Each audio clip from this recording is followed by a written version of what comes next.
Watching Kyle's unboxing videos again? Yeah, he always finds the coolest... No way! A robot dog? Gotta ask where he got it. Or use your Samsung Galaxy S24 Ultra. Just draw a circle around the dog on your screen, and it shows you where to buy it right in the app. Oh, I just learned a new trick. And that for once, I beat Kyle to the next big thing. Circle it, find it with the new Galaxy S24 Ultra and circle the search with Google. Get yours now at Samsung.com. Internet connection required. Results may vary based on visuals.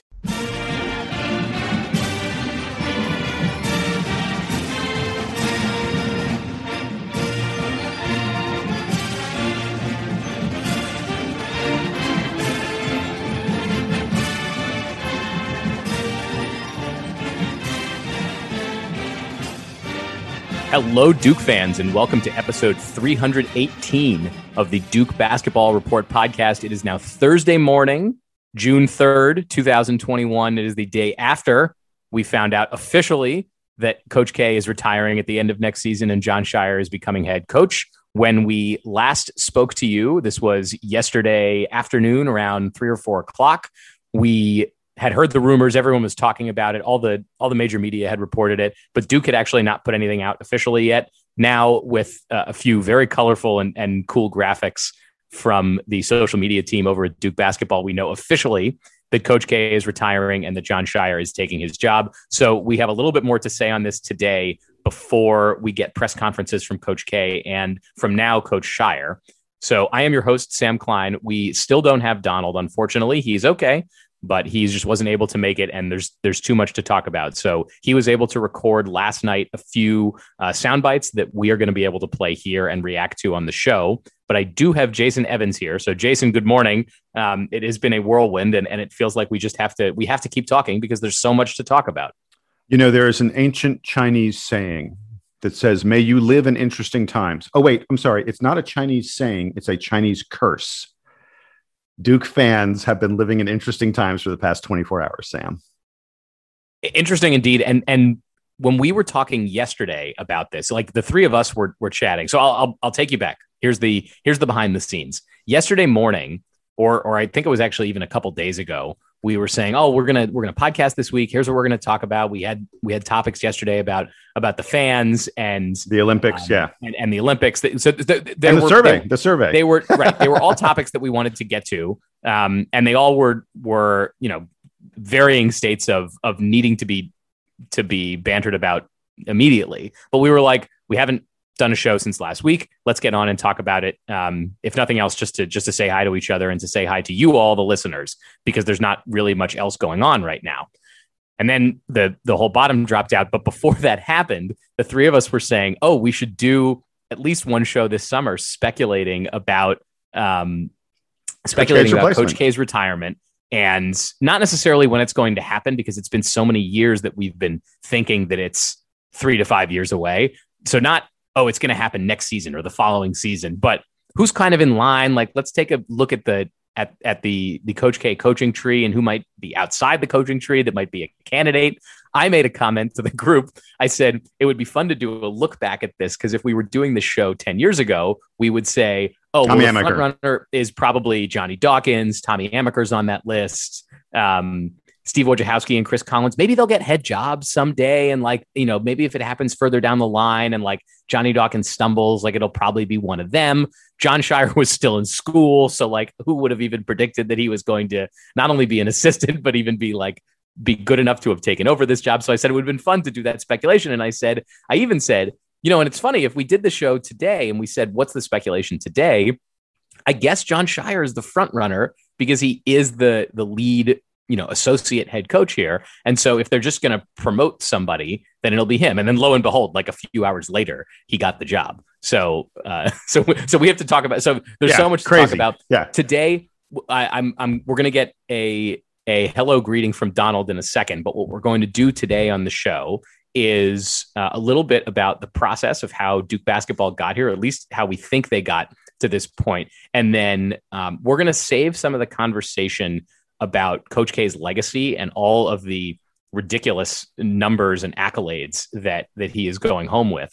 We'll save that for discussions over the summer, because luckily we don't have to kick him out the door right away. It's not like we're going to stop talking about Coach K. We do want to get into a little bit of what this means for Jon Scheyer and for the program, because in the short term, it means that Scheyer probably takes over some additional responsibilities. Later in the season, you're going to see more of him and less of Coach K. So we'll get into all of that. Sam, I've got extensive comments about what this means for recruiting. Right. I think that's a huge deal. There are avenues of this that it's going to take us a few shows to get down, and we don't have time to make these shows 3 hours long, unfortunately. So first, I want to say hello from Donald, because we have a greeting from him. So Donald, I guess good evening, because it was last night when you recorded, but good morning for us. How are you, sir? Sam, Jason, thank you for allowing me to do this via recording. I am in Denver for the U.S. men's national team games that are here this week. And literally as I was about to take off is when the news dropped that shook up the sports landscape with Coach K retiring. So I appreciate that you guys were able to get the emergency podcast out. Let me tell you, I had about 150 messages when I landed in Denver.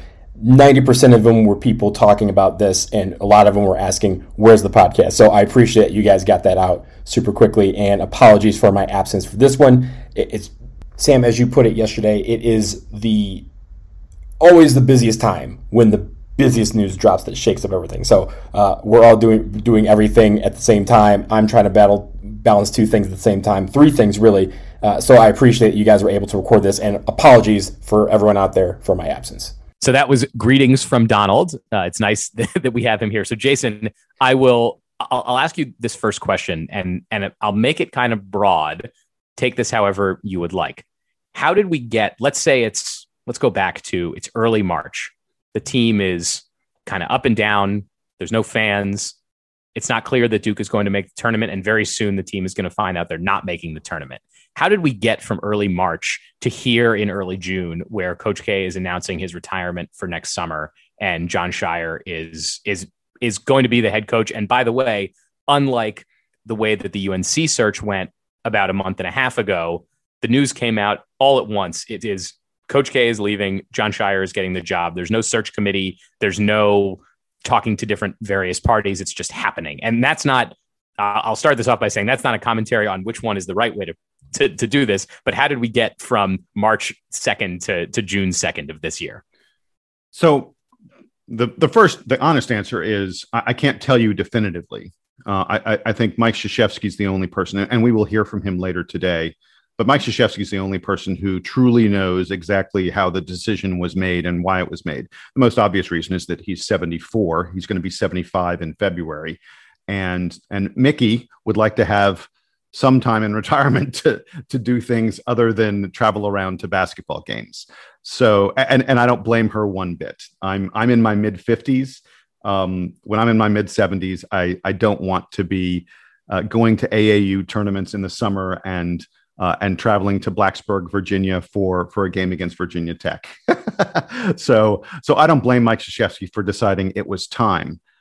The other part of that answer, though, is why now? And I think why now was that Coach K knew the time was coming, and he didn't want to lie to recruits. One of the interesting things that has been going on with Duke over the past several months is people have noticed that Duke wasn't as active yet in the class of 22, the 2022 class, next year's recruiting class. Duke hadn't extended as many offers as it usually does to guys in the 22 class, and we weren't hearing as much about Duke being involved with these guys. And I think part of that is Coach K had an inkling. I think COVID was really difficult on him, just the craziness of this past season and the way it worked. No fans in Cameron and going through all these protocols, all the testing and all the other kind of things. And I think he was sort of deciding, I think I'm getting pretty close. I think it's about time. And he did not want to go out on the recruiting trail and have kids ask him, as they should, hey, you're recruiting me. Are you going to be the coach? Because he didn't want to lie to those kids. And I think if he was anything less than 100% certain that he was going to be coaching, he didn't want to say to a kid, yeah, I'm going to be there, or I think I'm going to be there. I mean, so it seems crazy to say that recruiting drove this, but I think that played a pretty big role. And we've heard that, there are folks out there, Seth Davis and, the other guys who cover college basketball who say that Coach K was, getting uncomfortable talking to recruits about his future. And so he needed to make it clear to everyone so everyone would understand. Does that make sense, Sam? Absolutely. And by the way, as much as we've talked over the last few months about how much more complicated recruiting is getting, that weighs on the coaches. And so, the coach only has X number of hours in a week or in a month to devote to game planning, in season, game planning, scouting, meeting with the media, meeting with donors, because in college you have to deal with the people who are funding this whole venture, and recruiting the student athletes. And more, the coaches have to spend time recruiting, because it's not just high school players. It's worrying after the season about transfers, not just out, but into the program. Duke has transfers going both in and out this year. So Coach K's had to spend a lot more time thinking about recruiting. And the players, as you know, Jason, are always going to ask, what's the plan for me? If you're recruiting me for 2 years from now, are you going to be here? Who's going to be here? And we see, there actually isn't a lot of recent issue with this at any of the major Duke programs, because Duke's had, until last year when Coach P left and Duke hired Kara Lawson, the men's basketball coach has been in place for 40 years. The football coach has been there for 13 years. The men's lacrosse coach has been there for 15 years. Like, Duke's most important programs have been very stable. So we haven't worried about what's going to happen to recruits. And let's be real, when Ted Roof was coaching the football team, recruits didn't care because they weren't coming anyway. So this is a problem that a lot of other schools have faced that Duke has not recently. So I think it's very salient that the Coach K was thinking about recruiting all the time here, and the kinds of student athletes that Duke is recruiting are top of the line kids who any school would want. They can go anywhere. Like every kid that comes to Duke could just change his mind and call almost any other school in the country and say, "I'm coming to play for you," and the coach would bend over backwards to make it happen. So these kids have options, and Coach K knows that, and he knows that they can bolt not just for UNC or Kentucky or Stanford or Harvard or you name it. These kids can play anywhere they want. So Coach K is probably feeling enormous pressure to work with them. And by the way, now that we know, I think to add to what you were saying, now that we know that it's Jon Scheyer that's getting the job, and we don't know all the kind of behind the scenes that happened. We don't know who was technically like in the running, or if a small group, or if just Coach K said it's going to be John and that's it. Knowing that Jon Scheyer was going to be promoted into the role, and knowing that they had this sort of ready to go because all the news came out at once, leads me to believe that Coach K also doesn't want to leave Jon Scheyer holding the bag, given that John's going to be standing next to him for the next year anyway. So I'm sure that also played a role in his decision-making here. Look, we're going to get more to Scheyer because I've got a lot I want to say about how Jon Scheyer was selected and what it means for Duke's recruiting and other things like that. But I think there's another hire. There's another person coming into a job who had an impact on this, and that's Nina King.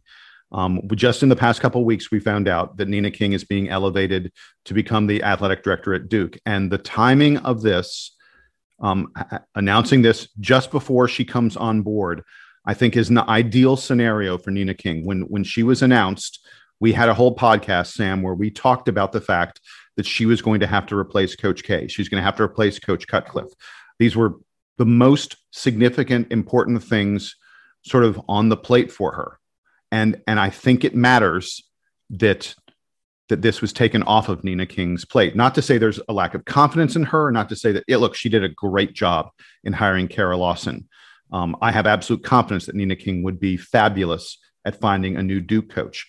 And to be clear, she is the one who hired Kara Lawson. Like when we talked to them a few weeks ago, she was running the women's basketball program. And so, yes, Kevin White was signing off on it, and he's technically the boss, but Nina King ran that search. So Kara Lawson is her hire. Right. But the point I'm making about Nina King is this is the perfect scenario for her, because Coach K has effectively chosen his successor before Nina King came into the job. If it goes well, if Jon Scheyer is really successful, Nina King gets to sit back and smile as the biggest juggernaut in college basketball continues to be the biggest juggernaut in college basketball. If things don't go well, it's not her fault. and because she didn't hire Jon Scheyer. She wasn't, the driving force that created this. So, and again, it's not to say she wouldn't have picked Jon Scheyer if she had run a search, but this is sort of the easiest scenario for her moving forward into the job of athletic director. And as you said, if it doesn't go, we don't want to speculate about all the downsides, but if Jon Scheyer doesn't work out and it's 2 or 3 years from now and Duke decides, or maybe it's 3 or 4 years from now, that Duke decides that they need to go in a different direction, then Nina King kind of has the ability to start over a little bit and step back and realize sort of what worked and what didn't work. And it wasn't, as you said, it won't have been primarily on her that happened. I do want to quickly move to Donald because he had a few words on Coach K's legacy. It doesn't exactly fit with what we're saying here now, but let's say that it's Donald reflecting on a little bit of the quick conversation that we had yesterday. So I'll let Donald talk about that. And then when we come back from that, I want to talk a little bit about Jon Scheyer because he is now the sort of most important person. He's the name of the day in Duke basketball. So Donald, take it away on Coach K's legacy. Look, I'm not going to waste your time and spend the next 50 hours talking about Coach K's legacy because we're going to do that over the next several months and probably over the next year as we go on this last journey with Coach K as the head coach of Duke basketball. But look, he's been the head coach since 1980. I have been alive for 38, almost 39 years. Coach K has been the coach at Duke this entire time. This is really uncharted territory for generations of fans. And to look back at his legacy in the span of a couple minutes just isn't fair for his legacy because he's going down as the greatest coach ever. Straight up, period. He's going down as the greatest coach ever. I hope that we can serve him out and send him out a champion once more and get that 6th banner that we've been very close to getting over the past few years, but just haven't really gotten yet. So when it comes to Coach K, though, and we'll talk about this a lot over the next few months, as I said, his leadership, his attention to detail, his ability to mold young men into championship players, his ability to get the best talent and make it work every single year with a different group, a different set of players, a different personality. He's able to do that. And also, you don't stick around in college basketball for 45 plus years if you don't know how to adapt to the times. And he's adapted to quite a bit over the last 40 years, 41 years at Duke University. So he's been able to navigate those waters. He's been able to maintain the excellence of being a champion. And with everyone in college basketball, dare I say the basketball world, always looking at us to say, this is the pinnacle and Duke is going to be great every single year.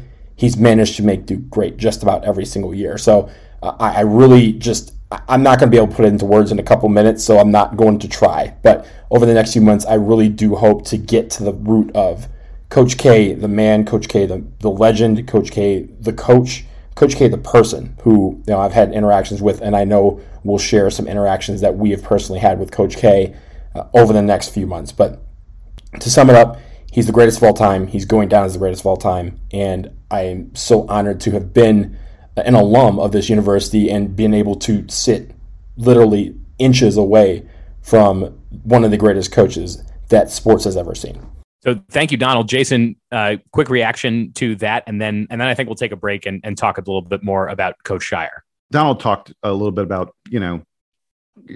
how can you not talk about Coach K's legacy? We're going to do more on it, but there were 2 people who put out tweets yesterday that are sort of talking about Coach K's legacy that I wanted to recount to everyone. First one was Jay Billis, who said this, and I thought this was beautiful. He said, to all of us, Coach K is Duke.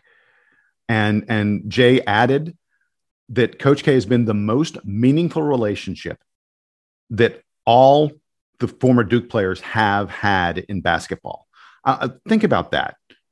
I mean, the most meaningful relationship that you have with the sport is with this man. And Jay didn't hesitate in saying that that's the case for all the guys who are part of the brotherhood. I think that's really powerful. And then the other one was John Rothstein had a wonderful line where he said, Coach K has been at Duke since 1980. That's 7 years before Jon Scheyer was born. And Hubert Davis was just 10 years old. I mean, just think about the length of Coach K's tenure. And as I was thinking about the length of the tenure, everyone needs to know about this. Everyone needs to think about this. We need to reflect at this moment on the courage of Tom Butters. Tom Butters was the Duke athletic director. And this story has been told many times, but it needs to be told again right now. Tom Butters hired Coach K, gave him a 4-year contract.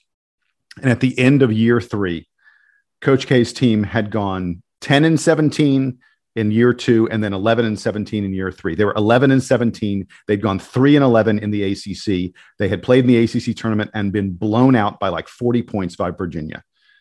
And every Duke alum out there was saying, fire the guy, get rid of him. And Tom Butters, and again, Coach K has a 4-year deal, 3 years of it are done. He's in the last year of his deal, and Tom Butters calls Coach K into his office, and he says to Coach K, I'm going to give you an extension. I don't even want to imagine what our podcast would have said about that at the time. I mean, come on. The guy's gone 11-17. And Tom Butters has lost his mind, and Duke fans are calling for his head. Yes. So Tom Butters tells Coach K, I'm giving you an extension. And the story goes that Coach K started crying in Tom Butters' office because he thought he was going to get fired. He didn't think he was getting an extension. He thought he was getting fired.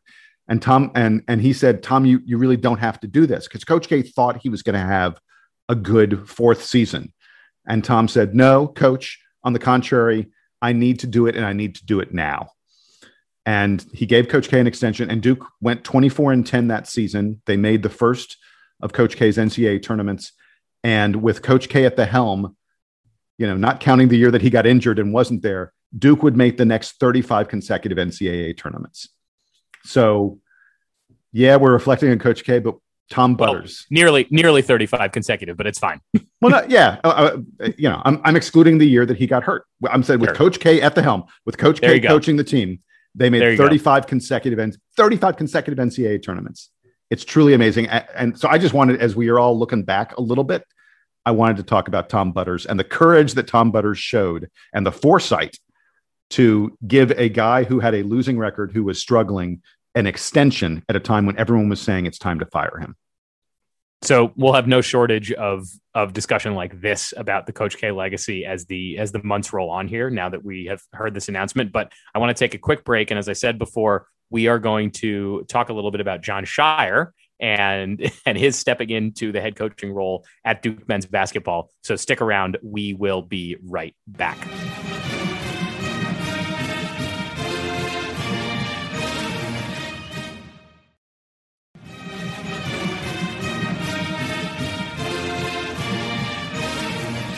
Let's now talk a little bit about Jon Scheyer, who is the incoming head coach in waiting, I suppose, is the official term. Jon Scheyer is the head coach in waiting at Duke basketball. He's got 1 year left now as the associate head coach and the coach in waiting, or working alongside Coach K, where he's going to be handling his normal responsibilities. He's been kind of the lead recruiter for Duke basketball, and presumably he's going to be, and he's already been doing, by the way, he's been doing the halftime interviews. So he's already good at that. So he's going to be taking over even more responsibility. I'm going to let Donald chime in first with his pre-recorded statement about Jon Scheyer. So Donald, I want to give it up to you first. Tell me your thoughts on Jon Scheyer being picked to succeed Coach K.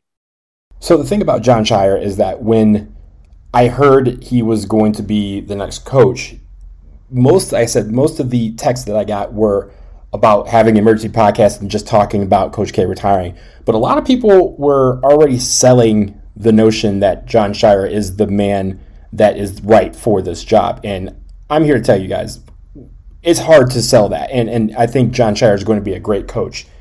It's very unfair to write him off before he even takes the job.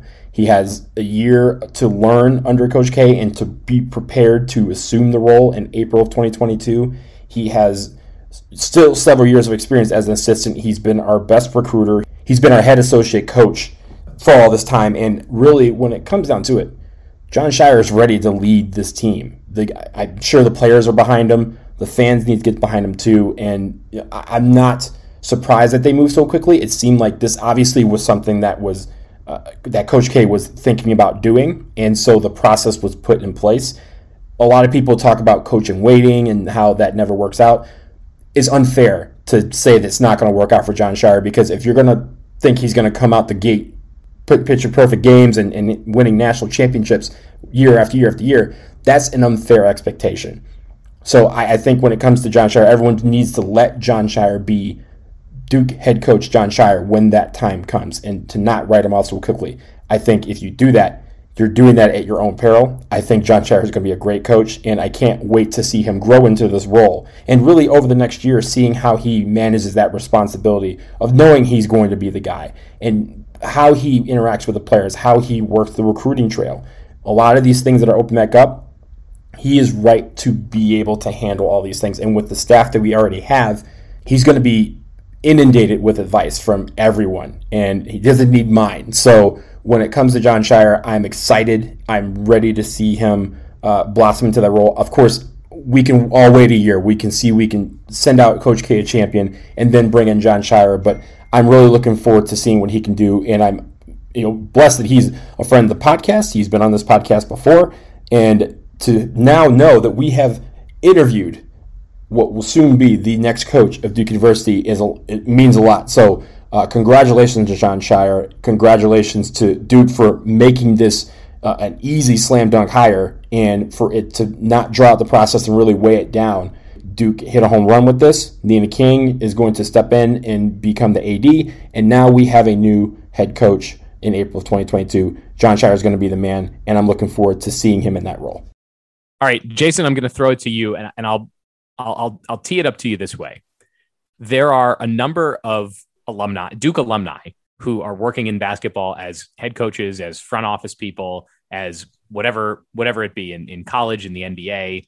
And so there were no shortage of people just within the Duke family that could have been considered for this role. There are also, because it's the Duke job, basically an endless list of basketball coaches who would have been considered by a big search committee. If Nina King and Kevin White were running a big search committee, there's all kinds of people across the world of basketball they could have interviewed for this job.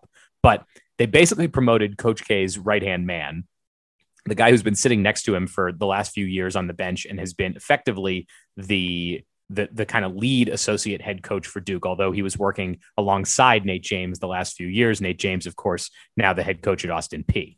What do you think it was about Jon Scheyer that made Coach K and the other powers that be decide that this is definitely the guy to step into the role?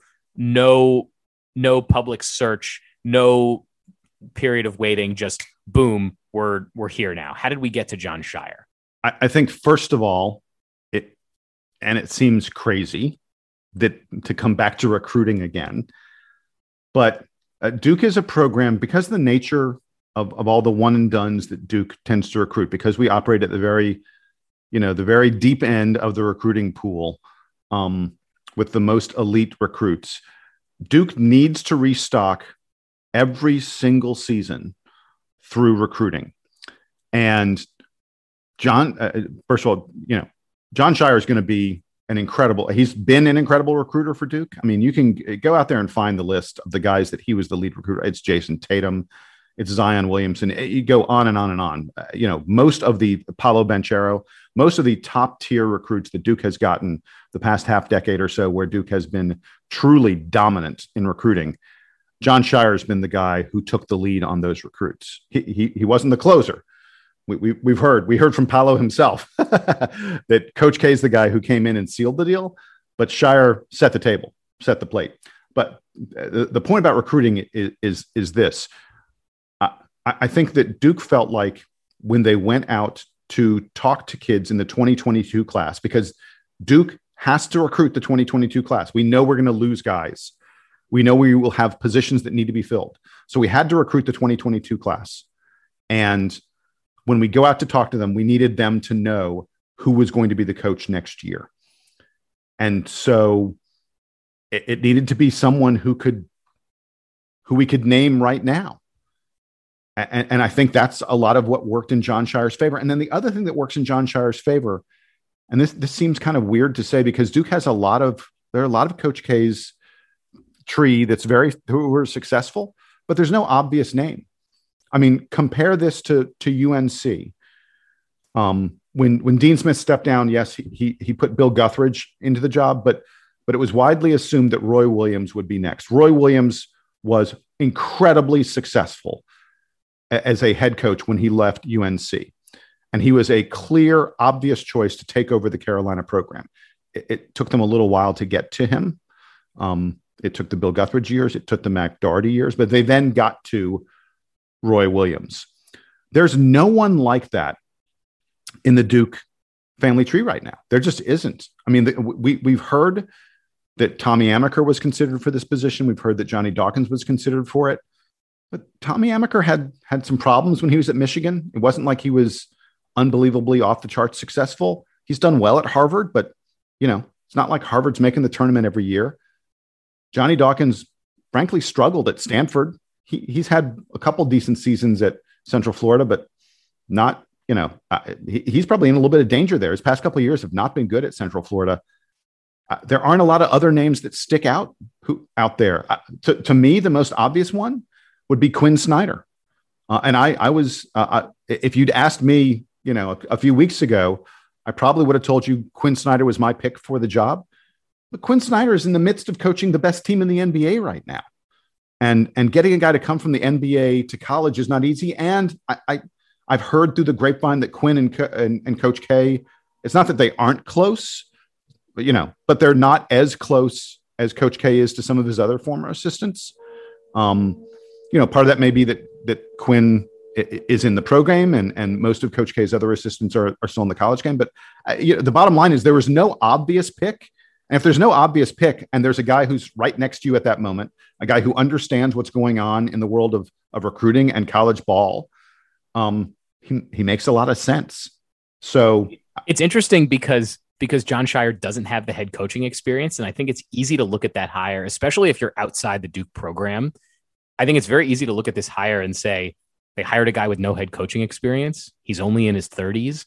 Like, this is a very weird pick for Duke, even take one of those assistants like a Dawkins or a Jeff Capel or a Steve Wojciechowski, who hasn't really established themselves as a legit high major coach, and say, look, if I gave Jeff Capel or if I gave Johnny Dawkins the keys to the Duke program, maybe he'll just be better than he was at Stanford or Oklahoma or Pittsburgh or Jeff Capel at Pitt.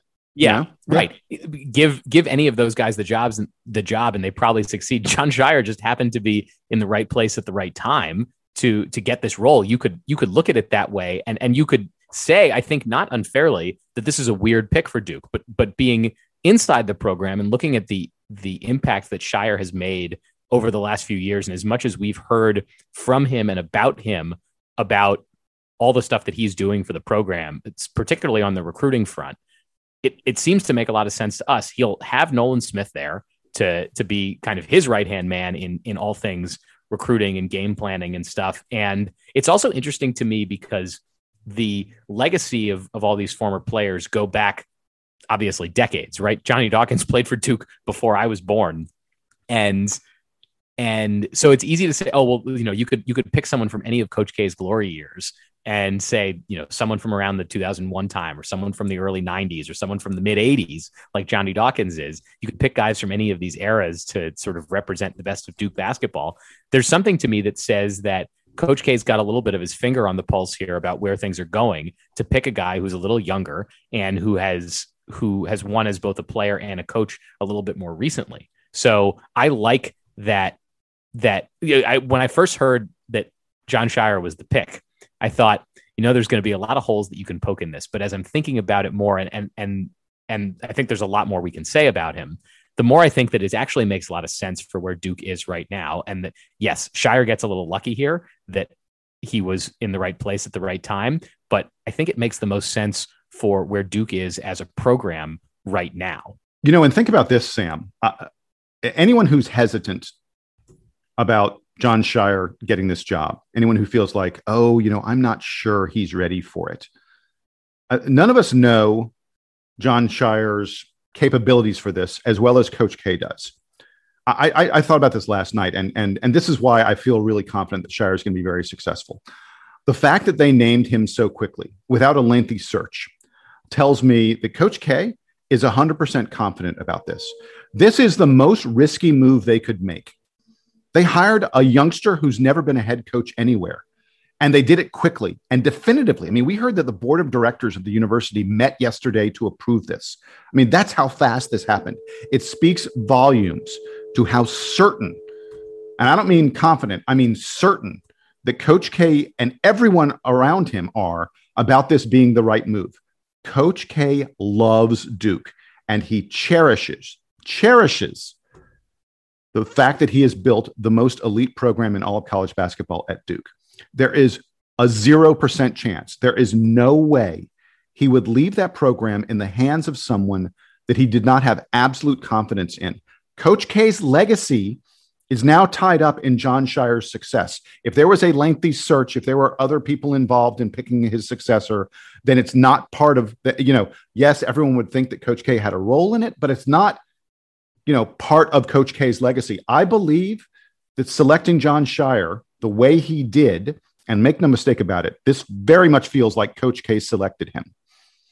Selecting Jon Scheyer the way he did makes this part of Coach K's legacy. And this is a man who I can't stress enough how much he prides himself on these things. I think he's brilliant. Coach K, everyone says Coach K is the smartest guy in the room. The smartest guy in the room says, this is the guy who should replace me without any hesitation. It's clear to me that that's what Coach K thinks about Jon Scheyer. There are a few different factors about how you select a head coach, and you sort of have to you have to know where you are as a program and as a university. What are the advantages that Duke already has built in, and where do they need to improve? Like what are they going to lose when Coach K leaves, but everybody else is in place? And for all intents and purposes, the fact that Nina King is taking over for Kevin White means that most things are still in place, right? The whole structure of the organization is not changing when, again, down the hall where the athletic director sits, Nina King is just moving one door over into the AD's office and out of her associate AD head office, or I can't remember what her old title is, but most of the institution is still in place. It's the same donors, it's the same campus, it's the same facilities. Obviously, the enormous practice facility and all the access that the basketball team has, it's all still in place. So, what are you replacing with Coach K? You're not going to get anyone that has his kind of gravitas, right? If you're replacing him on the recruiting front, nobody can walk into a recruit's living room the way that Coach K can. Or if there are very few guys like that. And I got news for you. John Calipari's not coming to coach Duke. Bill Self's not coming to coach Duke. Tom Izzo's not coming to coach Duke. So you're not getting someone of that stature. The other thing I think that we've heard a lot about Coach K, especially as we've interviewed so many former players, and this is the thing that I am most curious about when it comes to Coach Scheyer, is Coach K's ability to motivate in creative ways. That is the aspect of his success, I think, that is sort of not covered as much in the general national media. You and I and Donald, Jason, we talk about it because this is the stuff that we like to nerd out about is what's behind the scenes. And you love asking about the Coach K stories, and we get to hear about all the interesting, quirky stuff that he's done in the locker room and on the practice floor. How does that translate for Jon Scheyer, and how does he embody some of those things? That is the part that I am most curious about in hearing about how he replaces Coach K. But coming back to recruiting, I wanted to ask you, Jason, because we've heard so much about what a good recruiter Scheyer is as the lead recruiter for all of these notable recruits, but that Coach K is the closer, that he's the guy that shows up and on the last day and says, all right, are you with me or not? And that sort of dovetails right into his kind of motivational ability. So what do you think, Jason, is going to be Jon Scheyer's level of success when it comes to recruiting players? Because ultimately, that's the most important part of the job nowadays in coaching college basketball. It's about getting the right kids who are going to be good enough to step on the floor, and then you figure out the X's and O's later. Yeah, and one and done kids came to Duke because Coach K developed a great track record of turning players into lottery picks. He had connections to NBA stars. He had connections to the front offices. He had coached the Olympic team. And that's all part of the brotherhood. And I believe that Jon Scheyer will still be able to very much sell the brotherhood and all those connections. Playing at Duke will still mean being on national TV for virtually every one of your games. Scheyer will be able to continue to sell that Coach K will be around the program to offer advice. And I suspect Scheyer will be able to say that very little is changing. After more than a decade of being at Coach K's side as a player and an assistant, Jon Scheyer is going to say, no one knows him better than me. No one knows better than me how to keep doing what has made us so successful at sending guys to the NBA. Because make no mistake about it, sending guys to the NBA is the primary recruiting pitch when you're talking to a top 20, top 10, top 5 recruit. And it's not just, are you getting to the NBA? It's, are you succeeding at the NBA? Because all these guys want to hear that they're going to become the next Kyrie, the next Jason Tatum, the next Zion Williamson, the next RJ Barrett. I mean, Duke has a long, long list of guys who are super impactful players in the NBA, making big money, signing, $100+ million, sometimes $200+ million contracts. And that is the selling point. And I believe that Jon Scheyer will be able to continue to make that argument. Now, is Duke going to still win, 90% or so of the recruiting battles for elite prospect that they've been winning lately? Probably not. But I think Jon Scheyer will do quite well. Duke is still the absolute elite name in the game of college basketball. It is still the program that all these kids watched growing up. Everyone still wants to be Tatum, Kyrie, and Zion someday. And Coach K retiring doesn't change any of that. And I believe Jon Scheyer, who has been at the forefront of Duke recruiting in the past, his recruiting is still going to be at a truly elite level. And I think we'll start to see it. I bet Duke will do very well again. We'll have a top 5 class in the class of 2022 with players knowing that they are not coming to play for Coach K. They're coming to play for Jon Scheyer instead. You watch. I think that Duke will still do very, very well because as much as Duke was selling Coach K, Duke was selling the Duke connection, and that is still going to exist with Jon Scheyer at the helm. So we will leave it there for today. We've got, I'll do a quick look ahead for you, which is today's Thursday. I'm not sure exactly what time we'll get this podcast out. There is a press conference coming today with Coach K. So I'm sure you'll see some word from that. We're not able to make it to that one. There is a press conference tomorrow with Jon Scheyer to do his kind of introductory press conference as the coach in waiting. And we may be able to bring you, the next time we talk, we may be able to bring you some sound from both of those press conferences. Although if you're following Duke basketball, I'm sure you're going to see a ton about this over the next couple of days, just out from every national media member who's going to be in town to cover this thing. We have some fun news coming shortly on the DBR podcast about some changes. They're all good changes, but changes that we are making here. So I'll very lightly tease that. I am sure we'll be back next week to talk more things Coach K and Coach Scheyer. Yeah, and by the way, regarding Coach Scheyer, I want folks to know that we're going to be interviewing a sports journalist. I'm not going to tell you who it is yet, but a sports journalist who is incredibly close to Jon Scheyer, someone who's written articles about Scheyer, someone who's known Scheyer for many, many, many years. I believe he's the kind of person who can give you rare insight into the kind of person that Jon Scheyer is. And I'm really excited that this guy has agreed to come on and chat with us about how Jon Scheyer will lead the program into the future. Because as I've told you and Donald, Jason, my only personal connections with Jon Scheyer are running into him at social events when he and I were both in college. So my insights here are going to be limited in terms of the coach and the guy that he is nowadays. So we're excited to get that. We're excited to hear from both Coach K and Jon Scheyer about this huge transition that's going on. We're excited to talk more about Coach K's legacy, about what it means for Duke, and to speculate about what the future will look like. But until then, thank you, Jason, for joining me again today. Thanks to Donald for sending us some clips to be able to participate in the conversation, even though he's not physically here with us. Thanks to all of you for continuing to listen. We will be back very soon to talk all things Duke, Coach K, and Jon Scheyer. So for Jason and Donald, I am Sam Klein. This has been episode 318, of the Duke Basketball Report podcast. Duke Band, take us home.